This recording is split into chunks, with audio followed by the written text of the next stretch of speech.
ഇന്ന് നമുക്കൊരു അവിയൽ ഉണ്ടാക്കാം. അവിയൽ ഉണ്ടാക്കാനായിട്ട് ഞാൻ വെജിറ്റബിൾസ് പടവലങ്ങ, പയറ്, ക്യാരറ്റ്, മുരിങ്ങക്ക, മാങ്ങ, കായ്, വെള്ളരിക്ക, ചേന ഇത്രയും സാധനം എടുത്തു വെച്ചിട്ടുണ്ട്. ഇത് മാക്സിമം നമ്മൾ പറ്റുന്ന പോലെ ഒരേ നീളത്തിലും വണ്ണത്തിലും അരിയാൻ ശ്രമിക്കുക. എന്നിട്ട് നമുക്ക് അതിലോട്ട് ആവശ്യത്തിനുള്ള ഉപ്പും കുറച്ച് മഞ്ഞൾപ്പൊടിയും ഇട്ട് ഒരു 1/4 ഗ്ലാസ് വെള്ളം, കാരണം വെച്ചാൽ വെജിറ്റബിൾ അടി പിടിക്കാതിരിക്കാൻ മാത്രം വെള്ളം ഒഴിച്ച് ചെറുതീയിൽ വേവിക്കുക. വെജിറ്റബിളിൽ നിന്ന് വെള്ളം ഇറങ്ങും. ഇനി അരപ്പ് തേങ്ങ, 1 മുറി തേങ്ങ വേണം. ഒരു എരിവ് മാക്സിമം കൂടുതൽ പച്ചമുളക് എടുക്കുക. ഒരു 8-10 പച്ചമുളക്, ഒരു ടീസ്പൂൺ ജീരകം, പിന്നെ കറിവേപ്പില.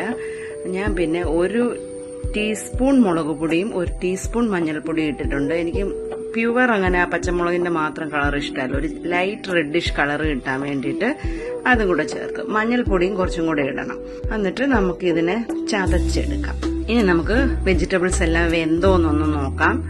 ഓൾമോസ്റ്റ് ഒക്കെ എല്ലാം വെന്തു. ഇനി നമുക്കൊന്ന് ചെറുതായിട്ട് ഇളക്കി വെള്ളമൊക്കെ അടിയിൽ ഒത്തിരി ഉണ്ടോ എന്ന് നോക്കുക. ഇല്ല, ആ വെജിറ്റബിളിൽ നിന്ന് ഇറങ്ങിയ വെള്ളമല്ലേ ഉള്ളൂ. ഇനി നമുക്ക് അരപ്പിട്ട് കൊടുക്കാം.